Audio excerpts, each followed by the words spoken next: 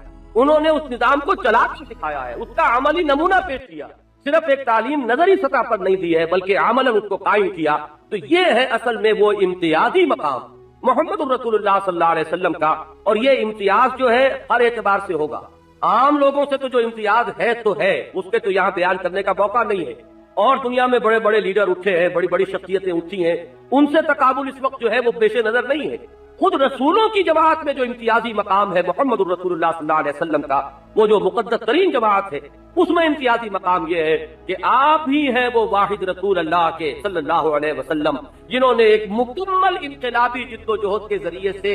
اپنی حیات طیبہ میں کل 22 برس کی محنت و مشقت اور جد و جہد کے نتیجے میں وہ نظام دین حق بتمام و کمال قائم کر کے دکھا۔ اس کی کوئی مثال آپ کو نہیں ملے گی، حضرت موسیٰ علیہ السلام میں دیکھیے تو نہیں ملے گی، حضرت عیسیٰ علیہ السلام کا معاملہ تو بہت ہی ابتدائی سٹیجز میں رہا ہے، اب وہ نزول مسیح کے بعد جو معاملات ہوں گے وہ اس سے متعلق نہیں ہیں۔ حضرت ابراہیم علیہ السلام جو امام الناس ہیں، ابو الانبیاء ہیں، خلیل اللہ ہیں، ان کو اگر آپ بلا تشبیہ اگر بات سمجھنا چاہیں، ان کا کارنامہ حیات بالکل اس بوڑھے باغبان کے مانند ہے جو کہیں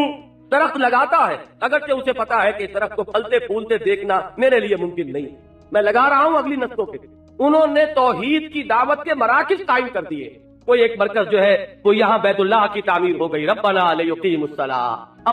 اپنی اولاد میں سے ایک شاخ جو ہے اس کو وہاں آباد کر دیا، انی اسکنت من ذریتی بواد غیر ذی زرع عند بیتک المحرم ربنا لیقیموا الصلاۃ، اپنے دوسرے بیٹے کو کنعان میں بٹھا دیا، اپنے ساتھ جو ہجرت کر کے آئے تھے وطن سے بھتیجے حضرت لوط علیہ السلام کو، انہیں وہ صدوم اور عمورہ کی بستیوں کی طرف بھیج دیا، وہاں جا کر دعوت خیر دو، دعوت توحید دو، لیکن یہ کہ کوئی دعوت پھل پھول کر نتیجہ خیز ہو کر دنیا میں اس کے ایک صورت نظر آئی ہو کہ یہ ہے اللہ کا دین۔ توحید ایک نقطہ ہے، لیکن جب وہ پھیل کر ایک نظام زندگی کی شکل اختیار کرتا ہے تو یہ صورت اس کی بنتی ہے، یہ آپ کو کسی اور رسول کے ہاں نظر نہیں آئے گی۔ یہ بات ہے صرف محمد الرسول اللہ صلی اللہ علیہ وسلم کی حیات طیبہ میں۔ اسی لیے یوں کہیے کہ آپ رسول کامل ہیں، رسالت کی تکمیل ہو گئی آپ پر، رسالت کے اعتبار سے گویا کہ آپ متمم الرسل، مکمل الرسل، رسالت کی تکمیل فرمانے والے۔ حضور نے بھی تشبیہ اپنے لیے اختیار کی ہے کہ بہت بڑا قصر تھا کہ جس کی تعمیر ہوئی ہے بہت خوبصورت، لوگ اس کے گرد چکر لگاتے تھے، دیکھتے تھے کچھ رکھنا ایک جگہ پر ہے، پتہ نہیں کیوں چھوڑ دیا گیا، میرے آنے سے اس قصر کی تکمیل ہو گئی، وہ سلسلہ رسالت جو ہے وہ اپنے عروج کو اور کمال کو۔ اب یہاں قابل غور مسئلہ یہ ہے کہ یہ جو جد و جہد تھی، ایک دعوت اور تبلیغ کا اپنا مرحلہ، اس میں بھی ساتھیوں کی ضرورت ہے۔ حضرت مسیح علیہ السلام نے بھی اپنے کچھ ساتھیوں کو، حواریین کو تربیت دی، اور تربیت دے کر پھر بھیجا کہ جاؤ اب اس پیغام کو عام کرو، اور بڑا ہی پیارا خطبہ ہے حضرت مسیح علیہ السلام کا، متی کی انجیل میں کبھی پڑھیے،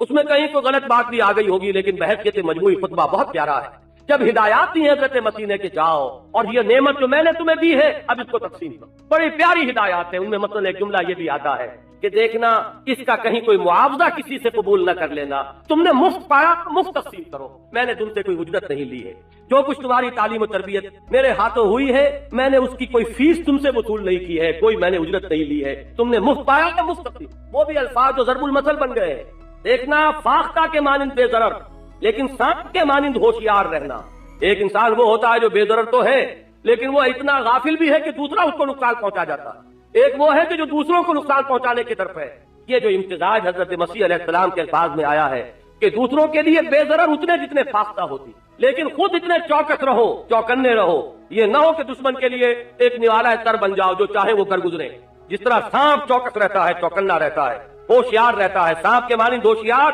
لیکن فاختہ کے مانند بے درک۔ تو معاملہ یہ ہے کہ دعوت ہو، تبلیغ ہو، تعلیم ہو، ویسے تو ہر معاملے میں ضرورت ہے کمپینینز کی، کامریڈز کی، کولیگز کی، جو ساتھی ہو اس کام کے اندر دست و بازو بنے۔ لیکن انقلابی جدوجہد وہ چیز ہے کہ جہاں معاملہ صرف تلقین و تبلیغ کا نہیں رہتا، وہاں تصادم آتا ہے، وہاں جان کی بازی کھیلنی پڑتی ہے، وہاں اپنی جانوں کا نظر پیش کرنا پڑتا ہے، وہاں جو ساتھ دے سکے، وہاں جو ساتھی بن سکے، وہاں جو دست و بازو بنے۔ وہاں اگر کسی کی شان یہ ہو کہ جہاں ان کے رہنما، ان کے لیڈر جن کے پیچھے وہ چل رہے ہو، اگر ان کا پسینہ گر رہا ہے تو وہاں اپنا خون بہانے کو وہ اپنے لیے موجب سعادت سمجھے، تب وہ انقلاب اپنے تکمیلی مرحلے کو پہنچتا ہے، تب بات آخری درجے تک پہنچے گی۔ اگر ایسے رفقا، ایسے جانثار، ایسے ساتھی، ایسے آوان و انصار میسر نہ آئے کسی وجہ سے، تو یہ جان لیجئے کہ پھر ایک شخص کے بل پر بات آگے نہیں چل سکتی۔ میں اس کو ثابت کر دینا چاہتا ہوں خود قرآن مجید سے۔ میں نے ابھی ذکر کیا حضرت موسیٰ علیہ السلام کا،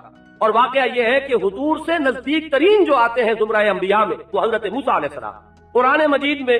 وہ جو صاحب قصۃ القرآن ہے مولانا حفظ الرحمان سہاروی، انہوں نے تمام رسولوں اور نبیوں کی جو وہ تاریخ مرتب کی ہے قرآن مجید سے، وہاں ساتھ ہی آیات کی تعداد بھی دے دی۔ حضرت نوح کے ذکر پہ کتنی آیات ہیں، حضرت ابراہیم کے ذکر پر کتنی آیات قرآن میں، حضرت نوح علیہ السلام کے ذکر پر 555 آیات قرآن مجید کی ہیں۔ 6500 آیات میں سے آپ ذرا غور کیجئے، 555 گویا کہ 13واں حصہ قرآن مجید کا حضرت موسیٰ علیہ السلام کے ذکر پر، تو ذرا ان کی عظمت کا اندازہ کریں۔ لیکن ان کا حال بھی یہ ہے، حضرت موسیٰ کلیم اللہ، ان کا معاملہ بھی یہ ہے کہ جب انقلاب کا وہ مرحلہ آیا ہے جسے میں اس وقت جس کی طرف توجہ دلا رہا ہوں، انقلاب کبھی نہیں آتا کسی آرم کانفلکٹ، کسی بھی مسلح تصادم کے بغیر انقلاب نہیں آئے، نظام قائم نہیں ہو، کوئی نظام اپنی جڑ چھوڑنے کو تیار نہیں ہوتا۔ اس کی وجہ یہ ہے کہ جو نظام کہیں قائم ہے اس کے ساتھ ویسٹڈ انٹرسٹ ہوتا ہے، مفادات ہوتے ہیں، چودراہٹیں ہوتی ہیں، وہ ذرا سے وہ نظام ہلتا ہے تو آنچ آتی ہے چودراہٹوں پر، آنچ آتی ہے مفادات پر، آنچ آتی ہے منصبوں پر۔ تو ظاہر بات ہے کہ اگر وہ نظام اکھڑے گا تو ان کے ساتھ یہ پیوستہ جو کچھ چیزیں ہیں وہ ساتھ اکھڑیں گی۔ کچھ اور لوگ ہیں کہ جو اب آگے آئیں گے، جو کہا تھا وہ جو عرب کے سب سے بڑے خطیب سے بعد میں ایمان لے آئے، لیکن وہ انہوں نے شکایت کی حضرت عمر کے زمانے میں رضی اللہ تعالیٰ عنہ، انہوں نے یہ کہا کہ ہم یہ دیکھ رہے ہیں کہ ہم قریش کے وہ چوٹی کے لوگ، اور حضرت عمر سے شکایتاً کہتے ہیں آپ کی محفل میں جب ہم آتے ہیں تو ہمیں تو جوتیوں میں جگہ ملتی ہے، اور وہ لوگ جو چھوٹے چھوٹے تھے، نوجوان تھے اور جن کی کوئی حیثیت نہیں تھی، وہ یہاں سب سے آگے بیٹھے ہوتے ہیں، آپ کے قریب قریب ہوتے ہیں۔ عبداللہ ابن عباس کو آپ نے اتنا مرتبہ دے دیا، یہ نوجوان، اور اس کو آپ اپنے قریب بٹھاتے ہیں۔ حضرت عمر نے اشارہ کیا سرحدوں کی طرف، انہوں نے جو یہ مقام حاصل کیا ہے ان سرفروشیوں کی بدولت کیا، وہ جانثاریاں جو انہوں نے کی ہیں، محمد رسول اللہ صلی اللہ علیہ وسلم کا جہاں پسینہ گرا وہاں انہوں نے اپنا خون بہایا، یہ مقام انہوں نے اس کے طفیل حاصل کیا ہے۔ آپ تمہارے لیے بھی موقع ہے، وہ سرحدوں پر ابھی جنگیں ہو رہی ہیں، محمد کے مشن کی ابھی تکمیل کا مرحلہ ہے صلی اللہ علیہ وسلم، جاؤ وہاں جاؤ، ثابت کرو، show your prove your work, ثابت کرو کہ تم اہل ہو اس اعزاز کے، تو یہ اعزاز تمہیں بھی مل جائے گا، یہ کسی کو ایسے ہی نہیں مل گیا۔ سہیل بن عمرو غالباً ان کا نام تھا، بہت بڑے خطیب تھے، اور جب صلح حدیبیہ کی نیگوسیشن ہو رہی تھی اس میں عربوں، ان میں قریش مکہ کی طرف سے نمائندے ہو کر وہی آئے، وہ فتح مکہ کے بعد ہی مان لائے۔ بہرحال میں یہ عرض کر رہا تھا کہ یہ جو لوگوں نے جانثاریاں کی ہیں تب کہیں جا کر انقلاب کی تکمیل ہوئی ہے۔ یہاں اس آیت کے حوالے سے اصل میں صحابہ کرام کی شخصیت کو اجاگر کرنا مقصود ہے، ان کا مقام اور مرتبہ بتانا مقصود ہے کہ یہ کمپینینز ہیں محمد رسول اللہ صلی اللہ علیہ وسلم کے۔ حضرت موسیٰ کے ساتھیوں نے جب وہ مرحلہ جنگ کا آیا تو صاف ٹکا سا جواب دے دیا، اذهبوا انت وربك فقاتلا انا هنا قاعدون، جائیے آپ اور آپ کا رب جنگ کریں، ہم تو یہاں بیٹھے، ہم لڑنے کے لیے تیار ہیں۔ اس لیے کہ وہ قوم جس سے لڑنے کے لیے کہا جا رہا ہے بڑی زور آور قوم، ان فیہا قوما جبارین، بڑی زبردست قوم، بڑے طویل القامت تھے وہ لوگ کہ جن سے لڑنے کا حکم دیا جا رہا تھا، لہذا ہمارے اندر سکت نہیں ہے، جاؤ خود لڑو، ہم یہاں بیٹھے۔ اس کے بعد نتیجہ کیا نکلا؟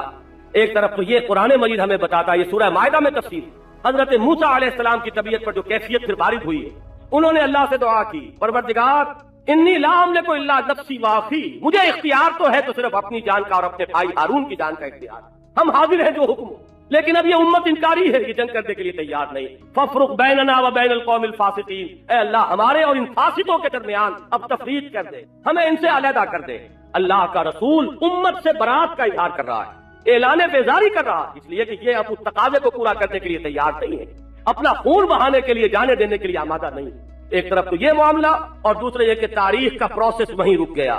عمل وہیں رک گیا، اس لیے کہ اب وہ انقلاب کا پروسیس